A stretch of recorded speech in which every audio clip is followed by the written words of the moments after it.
같은 공장에서 같은 재료로 만들었습니다.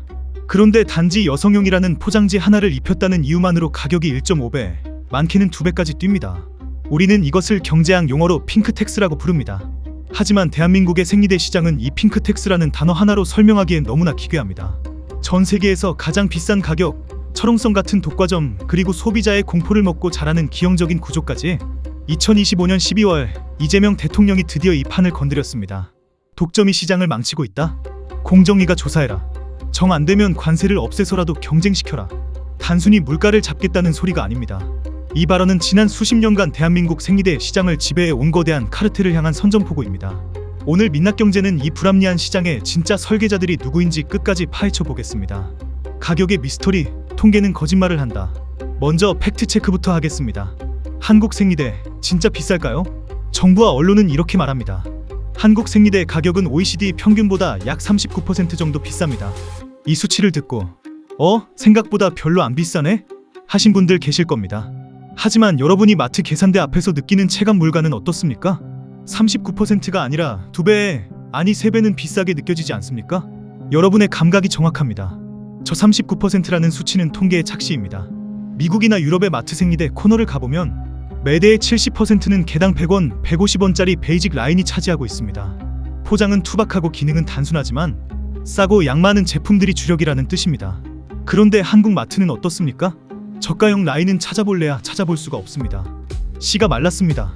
기업들이 돈 안 되는 저가 제품은 싹 단종시켜버리고 그 자리에 개당 400원, 500원짜리 한방, 유기농, 프리미엄 딱지를 붙인 고가 라인만 깔아놨기 때문입니다. 경제학에서는 이걸 가격 차별이라고 부릅니다. 기업들이 한국 소비자의 높은 구매력을 간파하고 어차피 살 거잖아? 라는 심보로 선택지를 비싼 것 하나로 좁혀버린 겁니다. 통계상으로는 39% 차이라지만 소비자가 실제로 선택할 수 있는 최저가 바닥이 사라졌기 때문에 체감 가격은 3배가 되는 겁니다. 설계자들, 무늬만 국산, 실체는 담합. 그럼 도대체 누가 왜 이런 판을 짰을까요? 시장 점유율 부동의 1위 유한킴벌리를 해부해봅시다. 이름에 유한이 붙어있으니 유한양행 계열의 착한 민족기업이라고 생각하셨습니까? 천만에요. 지배구조를 뜯어보면 충격적입니다. 이 회사의 지분 70%는 미국 회사인 킴벌리 클라크가 가지고 있습니다. 우리가 국산품 애용이라며 비싼 돈 주고 사준 그 생리대 값, 기술 재투자나 가격 인하로 돌아오는 게 아니라 매년 수천억 원의 배당금이 되어 고스란히 미국 본사로 송금됩니다. 혁신 없이 독점적 지위, 브랜드만 이용해서 불로소득을 챙기는 행위, 경제학에서 말하는 전형적인 지대 추구입니다.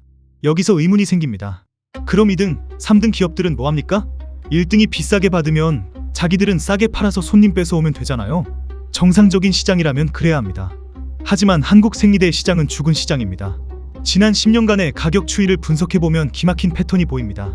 유한킴벌리가 원자재 가격 핑계로 가격을 올리면 경쟁사인 P&G나 LG유니참 등도 시차를 두고 슬그머니 가격표를 바꿔답니다. 굳이 피 튀기며 싸워서 가격을 내릴 필요가 없거든요. 1등 형님이 올려준 가격 우산 밑에서 다 같이 편하게 이익을 나눠 먹는 구조. 이것이 바로 각서를 쓰지 않아도 이루어지는 무서운 담합, 가격 추종이자 암묵적 담합의 실체입니다. 장벽의 디테일, 왜 다이소는 수입을 못했나? 자, 여기서 가장 중요한 질문을 던져보겠습니다. 마진이 50%나 남는 시장이라며? 그럼 다이소나 보따리상들은 바보입니까? 왜 태국이나 베트남에서 100원짜리 생리대 수입 안 합니까? 못하는 겁니다. 안 하는 게 아니라 못하게 막혀 있습니다. 여기에는 대기업과 정부가 합작해서 만든 3가지 통곡의 벽이 존재합니다. 첫 번째 벽, FTA의 역설입니다. 많은 분이 이미 FTA 체결돼서 관세 0% 아니냐?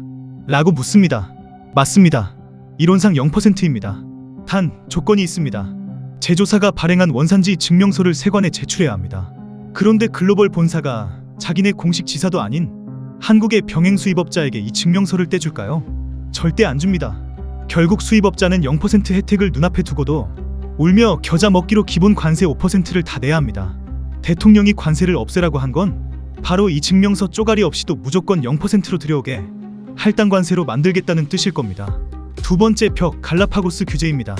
전 세계 거의 모든 나라가 생리대를 휴지나 기저귀 같은 공산품으로 취급합니다. 그런데 한국만 유독 의약외품, 즉 약에 준하는 물건으로 관리합니다. 이게 무슨 뜻이냐? 생리대를 수입해서 팔려면 반드시 약사, 면허 소지자나 이공계 관련 학위를 가진 수입관리자를 정직원으로 채용해야 합니다. 그뿐입니까? 식약처 기준에 맞는 까다로운 영업소와 창고, 그리고 매번 들어올 때마다 검사할 수 있는 자가품질 검사 시설을 갖추거나 비싼 돈 주고 위탁 검사를 맡겨야 합니다. 박리담회로 100원, 200원 남겨야 하는 다이소나 중소업체 입장에선 이 엄청난 고정비와 인건비를 감당할 수가 없습니다. 시작부터 적자인 겁니다. 마지막 세 번째 벽, 바로 영업비밀입니다. 식약처 허가를 받으려면 기준 및 시험 방법, 즉 기시법이라는 서류를 내야 합니다. 여기에는 제품의 성분뿐만 아니라 제조 공정의 온도, 압력, 배합 비율 같은 레시피가 포함됩니다. 어떤 분들은 묻습니다. 어차피 경쟁사 제품 뜯어서 분석 리버스 엔지니어링 하면 다 아는 거 아냐? 아니요, 다릅니다. 뜯어보는 건 재료를 알아내는 것이고 식약처가 요구하는 서류는 요리법입니다. 이 요리법 원본이 유출되면 전 세계의 카피 공장들이 수년간의 시행착오 없이 내일부터 당장 똑같은 제품을 찍어낼 수 있습니다. 글로벌 본사 입장에서 한국 시장 매출 좀 올리겠다고 이 치명적인 리스크를 감수할까요? 절대 안 합니다. 결국 국민 안전을 명분으로 세운 이 까다로운 규제들이 결과적으로는 기득권의 독점을 지켜주는 비관세 장벽이자 해자가 되어버린 셈입니다. 기울어진 운동장과 PB의 비밀? 자, 기술 이야기를 하기 전에 근본적인 의문부터 풀어봅시다. 해외도 P&G 같은 독과점 기업이 시장을 장악하고 있습니다. 그런데 왜 거기는 가격이 쌀까요? 바로 유통사의 파워가 다르기 때문입니다. 미국의 월마트나 코스트코를 보십시오. 이들은 제조사보다 힘이 센 슈퍼갑입니다. 제조사가 가격을 올리겠다고 하면 월마트는 이렇게 나옵니다.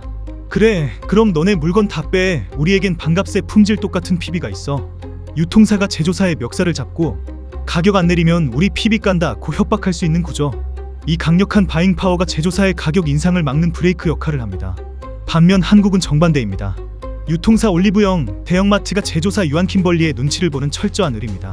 시장 점유율 절반을 쥔 유한킴벌리 제품을 빼버리면 당장 마트 매출이 반토막 나니까요.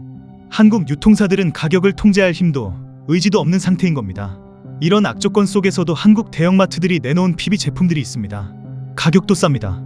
그런데 왜 안 팔릴까요? 소비자들의 마음속에 이런 의심이 있기 때문입니다. 마트가 무슨 기술이 있겠어? 싼 게 비지떡이겠지. 품질이 떨어질 거야. 완벽한 오해입니다. 유통사는 공장이 없습니다. 전 세계에 있는 전문 제조사의 발주만 넣을 뿐입니다. 재미있는 사실은 이 ODM 공장들이 때로는 우리가 아는 유명 브랜드 제품도 하청받아서 생산한다는 겁니다. 오전에는 500원짜리 브랜드 포장지를 씌우고 오후에는 200원짜리 마트 포장지를 씌워서 나옵니다. 물론 PB 제품은 특허가 만료됐거나 업계의 표준이 된 범용 기술을 사용하는 반면 1등 기업은 0.1초 더 빠른 흡수, 특허받은 엠보싱 같은 미세한 차이를 위해 천문학적인 R&D 비용을 씁니다. 생각해 보십시오. 생리대의 핵심인 흡수 기술은 이미 20년 전에 완성된 기술입니다. 기술의 범용화 단계에 접어들었다는 뜻이죠. PB가 싼 이유는 품질이 나빠서가 아닙니다. R&D 비용, TV 광고료, 백화점 입점비, 이 모든 거품을 뺐기 때문입니다. 정보 비대칭, 공포는 어떻게 돈이 되는가? 품질도 좋고 가격도 싼데 왜 우리는 PB를 외면했을까요? 허영심 때문에? 아닙니다. 2017년 생리대 유해물질 논란이 남긴 트라우마 때문입니다.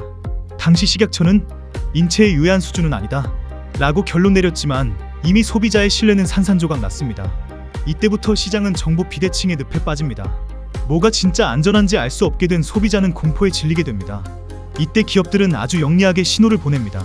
비싼 것이 안전한 것입니다.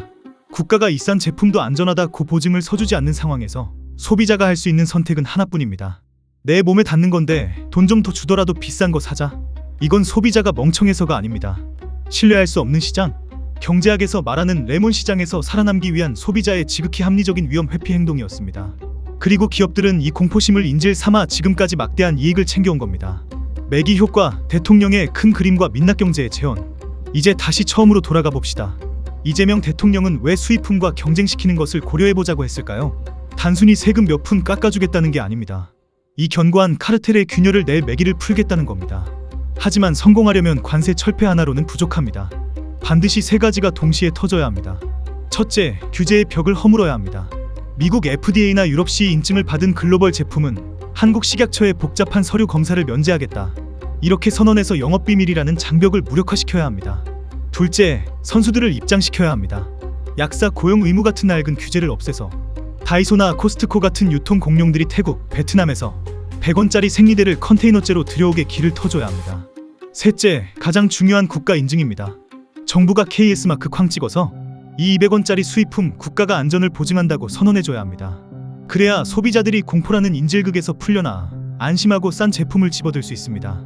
이렇게 품질은 똑같은데 가격은 절반인 매기가 시장을 휘젓고 다녀야 유한 킴벌리의 500원짜리 가격표가 비로소 무너질 겁니다. 이것이 바로 경제학에서 말하는 매기 효과입니다. 생리대는 가치제다. 이야기를 정리하겠습니다. 지금 대한민국 생리대 시장은 독점, 담합, 낡은 규제, 그리고 정보 부족이 뒤엉켜 기능이 완전히 마비된 상태입니다. 경제학 교과서에 나오는 완벽한 시장 실패의 현장이죠. 정부는 더 이상 뒷짐지고 소비자가 똑똑해져라, 기업이 앙심을 지켜라라고 말해선 안 됩니다. 생리대는 사치품이 아닙니다. 수도나 전기처럼 여성의 삶에 없어서는 안 될 가치제입니다. 심판이 룰을 바꾸고 심판이 안전을 보증해야 비로소 게임이 공정해집니다. 관세 장벽을 허물고 불필요한 규제를 걷어내어 진짜 경쟁을 유도하는 것. 그것이 소비자의 얇아진 지갑을 지키고 무너진 시장의 신뢰를 회복하는 유일한 길입니다. 지금까지 경제의 민낯을 파헤치는 민낯경제였습니다.